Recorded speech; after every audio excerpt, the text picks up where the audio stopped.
It's your boy eBay Fight Predictions in the building. This is a very, very special new video. I'm doing this right now. I tried to record this video yesterday and it fucking didn't want to record. So let's hope it records today. I will lose my fucking mind if it doesn't record. I'll probably break a window today. But this is called Top Prospects to Check Out on UFC Vegas 56. So there's a lot of good prospects on this card. I called it when I did my full card predictions, a prospect heavy card. A lot of prospects on here, man. A lot. And a lot of guys to look forward to, man. And there's some guys I picked up. A lot of people. I might make it top 5 because I picked a lot of prospects. But I think some of these guys are really good to talk about. And you guys should look forward to. But yeah, first one is, I guess, the girl that's going to be opening the card, Erin Blanchfield, man. This girl's really good. She's really good. Even though it's Kitchen MMA, you know, you guys know how I feel about that. It is what it is. I keep my mouth shut. But she's actually a really good female fighter. And man, she caught my eye when I was looking at her record, as you know, she took some amateur fights, and you don't see you're seeing it more, but you don't. It's not a common thing to see it in MMA where a lot of MMA fighters are doing amateur fights. You know, some of them, they just go straight to pro, and that's the biggest difference between like kind of boxing and MMA. Like MMA, they kind of force you, not MMA, in boxing they kind of force you to do amateur fights. You know, you have to do that. MMA, you don't really have to. If you want to go pro, you can go pro, and that's your choice. You at your first fight, you're a pro if you want it. But she took an amateur fight, and I can respect it. That means she took her career serious. Then she has a win over Kay Hansen in Invicta, and then my bad, y'all. She ended up losing to Tracy Cortez by split decision. So like, I see her level. She's kind of like Tracy Cortez a little bit. Now Cortez, actually, I don't think this girl has beaten a ranked opponent yet, but which is interesting. It kind of tells you how good Tracy is for her to beat Erin Blanchfield. But and I don't think Tracy's that good at all. I mean, I think she's, you know, future fade. Don't get it twisted. But it does tell you that she's at a certain level, and the fact that, you know, Erin Blanchfield has wins like that, you know, basically, you know, prior to the UFC, has some UFC caliber wins. I know Kay Hansen got cut just recently, but still, that's actually a really good thing to have. And yeah, and also she head kicked Victoria Leonardo, who's also a former UFC fighter. I mean, she never won. She went 0-2. But she does have that impressive win over, I think, Chelsea Hackett on Contender Series, where she kind of ended the hype. So you got to give her respect for that. She made Erin Blanchfield made her debut against Sarah Alper, and then she beat Miranda Maverick. And that's the performance where it caught everyone's eye. You're like, whoa. Like, Miranda Maverick, she was the one that everyone was looking at. Maybe she's the girl to dethrone Valentine. You know, like, I remember, is it John Anik? It was John Anik, and he had made her his, like, I think, was it 20? It wasn't 2020. I think it was 2020, actually, when she had that fight against that one Georgian girl. She was like, you know, fighter to check out, you know, breakthrough, some bullshit like that, where he was saying, like, she's really, really good. And, yeah, man, she beat Miranda Maverick, like, pillar to post, took her down, complete dominator. Obviously, there were moments in the striking I felt like Maverick was having some success in, but she wasn't really able to utilize it to her full strength. And man, Erin Blanchfield put on a clinic on her, and she's someone I think you guys should check out, man. She's gonna be fighting JJ Aldridge, who I think is a good test for her. JJ has decent takedown defense, which she's shown in her last fight. And yeah, man, I think it's gonna be interesting for Erin Blanchfield, but I do think JJ will have a striking advantage. I think she is the better striker out of the two, but I think Erin should win this. So she's a prospect you guys should check out. It might have some potential in that top 15 flyweight situation over there. But next prospect that I wanted to talk about is Renat Fatrunikov. I think that's how you say his name. Fatrunikov. I'm just gonna say Renat. This guy's actually my lock of the card. I don't think I haven't posted it yet on my community post. I will do that right now. But yeah, this is a guy you guys should check out. I mean, he does have a UFC caliber win over Eric Spicely, knocked him out viciously. And I saw him on Dana White's contender, or not Dana White contenders. Dana White's looking for a fight. Eric Spicely, I know Eric Spicely. He beat Thiago Santos. I know that for sure. So, and he forgot who else he beat. He beat someone else in the UFC. that's pretty much it in terms of his UFC wins. Yeah, he beat DeChirico. That's what I was thinking about. He beat DeChirico and Thiago Santos, which isn't that bad. It's actually pretty good. He's mostly a grappler, but I don't know why he hasn't been able to use his grappling lately. He's kind of just been trying to strike with everyone.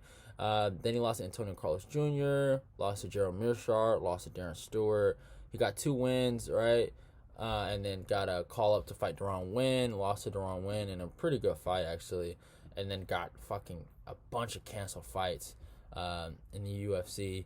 And then I think they just kind of cut him, and he fought Renat and got fucking killed. Now, he lost his last 2 after Renat and also got knocked out. So you can tell there is a chin issue there.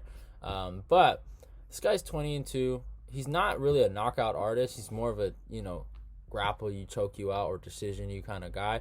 But he has some promise. Obviously, he's Russian, so, there's something to look there. But, I think he has some promise. And he's training at an ATD, so... and he's fighting Andreas Michailidis on this card, and I think he should win that fight. Even though Michailidis is going down welterweight and he's a former middleweight, so he might have a size advantage, I think Renat should win this fight. But yeah, it is what it is. Next prospect to talk about is Jeff Molina, man. This kid's actually, he's a, Glory MMA kid, obviously, so you already know what to expect from him, but he's pretty decent, man. His last 2 fights, he showed really good striking for the first 2 rounds, especially against, Daniel Da Silva. It was really he looked decent against Daniel Da Silva, and got him out of there. And then Quay Lang I forgot how to say this guy's name. I thought I had it down. Ori Quay Lang. He had a really good fight against him until the last 10 seconds where he fought so stupid and got caught, and he got fucking rocked bad. I remember that. And he almost got knocked out. So that's the only issue with him. He has some, he might have a suspect chin. I don't know. Quay Lang does pretty hard. He does hit hard. I will give him that. He's a hard-hitting flyweight. But Jeff Molina is pretty decent, man. I think he can be somewhat special. I think I don't ever see him being ranked. He could lose to Zaglos Umagulov. Honestly, I'm not going to lie. Even though I'm picking him against Zaglos, I could see that. But he does look like a decent fighter, and he might have some potential. So he's a prospect to check out for. Next guy is Johnny Munoz Jr.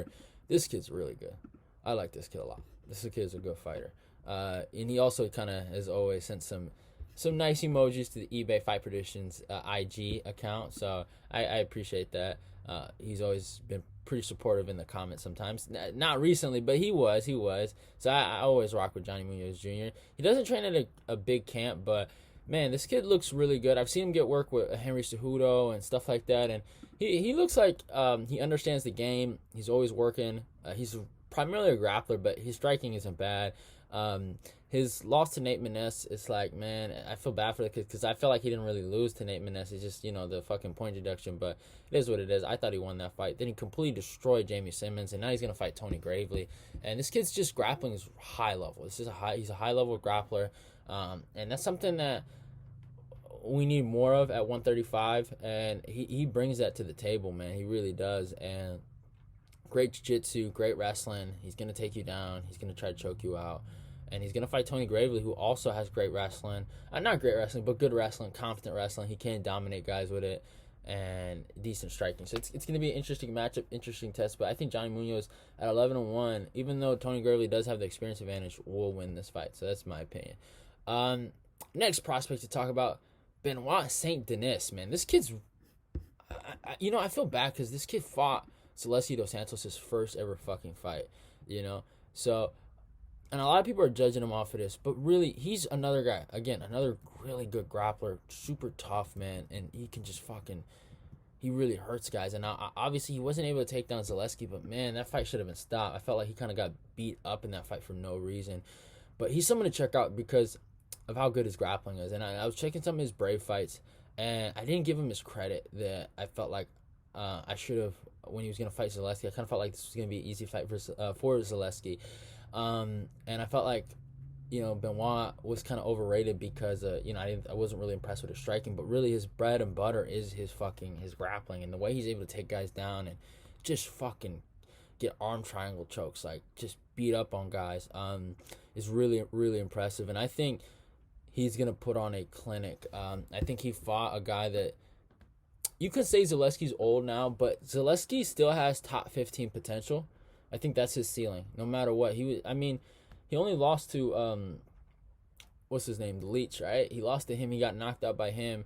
I thought he beat Muslim Salikov. Like, I thought he won that fight. That's my opinion. I thought he won that fight against Muslim Salikov. And Zaleski just has top 15 potential, and he's kind of like a top 15 gatekeeper. You beat him, you make it to the rankings. I feel like, well, not, I don't know about recently, but if you do, it kind of shows me your level. And he's a really, really good fighter. I really do think he's a good fighter, and I think he showed his skill against Benoit, and I think Benoit is also a really good fighter. And I think this is what happens sometimes. Sometimes good fighters lose to other good fighters. And Nicholas Stoltz, nothing against the guy, I just don't think he's that good. He hasn't really proven it. He's lost, I think, his last 2 UFC fights. I think he's on a 2-fight skid. I'm pretty sure. Got knocked out by Gooden, who's not even in the UFC, which is fucking crazy. Yeah, he lost his last 2. So he hasn't shown a lot. So it's hard to pick him here. Next prospect is Askar Morozov. This guy, 21-11, probably the most, I would say, credentialed prospect coming up. Has a lot of fights. He's been knocked out before, a lot, but he does knock out a lot of people. And he goes for it. He's a fucking bulldog in there. He's fun. He's a fun fighter to watch. And I don't think he's. I'm gonna be honest. I don't think he's ever gonna win a UFC World Championship. But man, he's a fun fighter, and I think he's gonna bring the chaos to Alonzo Menifield. And I think he wins this fight. And I think he's someone to check out. He's gonna be really, really fun to watch. I'm just gonna say that. But yeah. And next prospect, I actually picked. So the next 2 are actually gonna be fighting each other. Alex De Silva. This kid's really good. I like this kid. This kid had breakout performance against Brad Riddell, a guy that's number 14. He was winning that fucking fight until he got tired. And man, he put on a fucking clinic in there with the grappling. He looked decent in the striking. He didn't look out of place. And man, the kid's really, really good and someone to check out for. And I'm actually picking him over Joseph Slek, who is my number 1 prospect to check out for on this, which is crazy, right? Like, how do you do that? But Alex De Silva is really, really special. Now, I spoke about Alex De Silva. Let's talk about Joseph Slek. Joseph Slek is the number 1 prospect on UFC Vegas 56 to check out for. Even though I am picking against him, if this was like the NBA and you could do a draft, he is my number 1 draft pick. He's really good in a lot of areas. Striking needs to get better, but his grappling, the way he was able to destroy Austin Hubbard, the way he was able to dominate Jim Miller, that is really good to have in your resume, especially Jim Miller. The guy's been winning lately. He's gotten a lot better since his Nicholas Mawada, or I think that's how you say his name, lost when he got knocked out in that fight. And he's been looking really solid. And I think Joseph Slek, if he can just work on the striking, he can get better. That's why I picked Jared Gordon over him. And I've always felt like a little suspect, but he's obviously a work in progress. You know, if you've ever seen the little meme like loading, all right, he's obviously loading. And if he can get some competent striking, I don't know where he trains out of actually. I want to see that. If he could go like to a place like ATT or like a real gym, yeah, Jim O. I've never heard of that. No disrespect to Jim O. Yeah, primary. Is that Dwayne's gym? That looks like Dwayne Lovewood's gym. All right, am I tripping? That looks like his logo, Jim O. Let me search this up, actually. But Jim O. I'll put like capital O. Nah, that's not a Dwayne Lovewood gym. Never mind. I thought it kind of looked like Lovewood's little logo or whatever, but it's in North Carolina. And I'm just gonna be honest. I think if this kid fought at like an ATT, somewhere like where it's a real like high level gym with high level trainers, I think he could reach his full potential. But this kid's good. Even though I'm picking against him, I think right now he's gonna go through a learning curve. I think he will get better one day. But and I just think Daniel De Silva is just that guy. I think matchup wise for him, it's a really good test for him. But yeah, man, Joseph Slek is my number 1 prospect. In my humble opinion, to check out. I think you have to. He's a really good fighter, grappling wise. I know he might be boring, But I didn't think his fight against Jared Gordon was boring, and he does finish fights most of the time. But it is what it is. Hope you guys enjoyed the video. Hopefully this fucking records. If it doesn't, I'm not making another one.